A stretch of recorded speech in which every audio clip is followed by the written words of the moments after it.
कोरोनानंतर गेल्या 5 वर्षांपासून व्हायरसची भीती लोकांवर एवढी आहे की लोक अजूनही घाबरले आहेत। युगांडामध्ये आलेल्या एका नवीन विषाणूने जगभरातील तज्ज्ञांना पुन्हा एकदा चिंतेत टाकलंय।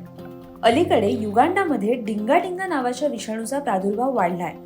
या डिंगाडिंगा विषाणूच्या संसर्गामुळे आतापर्यंत 300हून अधिक लोकांना याची लागण झाली आहे। विशेष म्हणजे डिंगाडिंगा याच्या सर्वाधिक महिला आणि मुली बळी ठरत आहेत।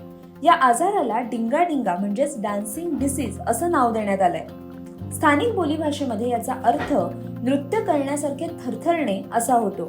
हा एक गूढ आजार आहे ज्यामुळे शरीर अनियंत्रितरित्या थरथरतं आणि चालण्यामध्ये अडचणी येतात। या आजारामुळे कोणाचाही कोणत्याही प्रकारचा मृत्यू झाला नसला तरी आफ्रिकन देशात आज हा आजार वेगाने पसरतोय।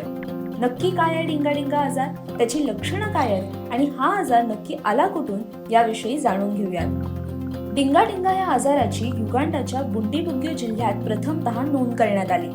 या आजाराची विविध लक्षणे आहेत, ज्यामध्ये सर्वात लक्षणीय बाब म्हणजे नृत्यासारख्या हालचालींसारखं शरीराचं थरथरणं। त्याबरोबरच रुग्ण व्यक्तीमध्ये तीव्र ताप, अशक्तपणा आणि काही प्रकरणात अर्धांगवायू, त्याचप्रमाणे डोकेदुखी, खोकला, सर्दी आणि अंगदुखी यासारखी लक्षणं दिसून येतात।